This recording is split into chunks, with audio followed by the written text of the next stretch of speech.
57 বছর বয়সে আশিস বিদ্যার্থীর বিয়ের পর এবার বিয়ে করছেন কি বলিউডের জনপ্রিয় অভিনেতা সলমান খান। সলমান খানের প্রেমে পাগল এক বিদেশিনী সোজা ভাইজানকে বিয়ের প্রস্তাব দিলেন। লজ্জা পেলেন কি সলমান খান? আবুধাবিতে ঠিক কী ঘটেছে শুনুন। 57 বছর বয়সে বিয়ে করতে ভাইজান রাজি হলেন নাকি? সলমানের প্রেমে হাবুডুবু খাওয়া এই বিদেশিনীর পরিচয় জানেন? সলমান খান বহু সম্পর্কে জড়িয়েছেন, কোনোটাই বিয়ের পিঁড়ি পর্যন্ত যায়নি। সেই সব সম্পর্ক জন্ম দিয়েছে অনেক বিতর্কের। কেরিয়ারে ওঠাপড়া সবই দেখেছেন সলমান খান, কিন্তু যে বিষয়টি নড়চড় হয়নি সেটি সলমান খান এখনও সিঙ্গেলই রয়ে গেছেন। বলিউডে ভাইজান বলে পরিচিত এই জনপ্রিয় অভিনেতা কিছু কিছু নায়িকার জান হতে হতেও হতে পারেননি।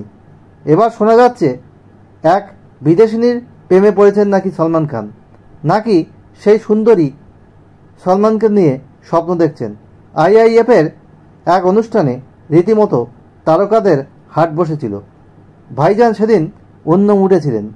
অ্যালেনা খলিফে নামে এক তরুণীর প্রেমের প্রস্তাব দেন সলমান খানকে। তারপর কি হলো জানেন? অ্যালেনা খলিফে কে? 27 বছর বয়সী এই তরুণী দুবাইয়ের বাসিন্দা, মিডিয়া ইন্ডাস্ট্রির এক উজ্জ্বল নক্ষত্র, broadcast presenter, leader, content creator হিসাবেও কাজ করেছেন। মার্কেটিং, ডিজিটাল মিডিয়া ম্যানেজমেন্ট সম্পর্কে অগাধ জ্ঞান তার। সোশ্যাল মিডিয়াতে ফলোয়ার্স 95,000-এরও বেশি। অসম্ভব সুন্দরী, হলিউডের নায়িকাদের থেকে কম নয়। বহু সুন্দরী তরুণী বরাবরই কিন্তু সলমানের ভক্ত। বলিউডের অনুষ্ঠানে দুবাইয়ে ছিলেন সলমান খান। সাংবাদিক সম্মেলনের মাঝেই তাকে বিয়ের প্রস্তাব দিয়ে বসেন অ্যালেনা খলিফে।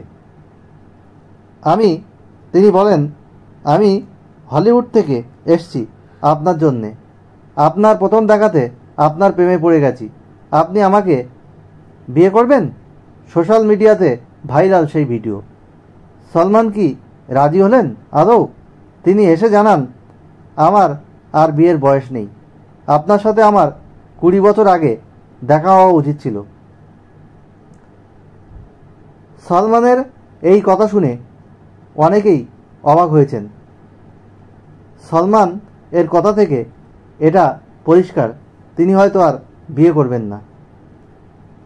ভক্তরা এটাও অবাক হয়েছেন যে এই পরিস্থিতি সামাল দেওয়ার ব্যাপারটাকে নিয়ে, এবং এই পরিস্থিতি সামাল দেওয়ার বিষয়টিকেও প্রশংসা করেছেন অনেক ভক্তরা। কখনো ঐশ্বর্য, কখনো ক্যাটরিনার প্রেমে পড়েছেন, কিন্তু তাদের সাথে আর বিয়ে করা হলো না। কবে সেই সলমান খান বিয়ে করবেন ভক্তরা এখনও কিন্তু প্রতীক্ষায় রয়েছেন। যাই হোক, আমার এই ভিডিও সলমান খানকে নিয়ে আরও আপডেট থাকলে আপনাদের জানাবো। আর ভালো লাগলে অবশ্যই ভিডিওটিতে লাইক, কমেন্ট এবং শেয়ার করে সবাইকে দেখার সুযোগ করে দেবেন। বেল আইকনে প্রেস করে রাখবেন যাতে নতুন ভিডিও এই ধরনের আপলোড হওয়ার সাথে সাথে আপনাদের কাছে নোটিফিকেশান পৌঁছায়, এবং চ্যানেলটি অবশ্যই সাবস্ক্রাইব করে রাখবেন। আজ এখানেই শেষ করলাম। আপনারা সবাই ভালো থাকুন।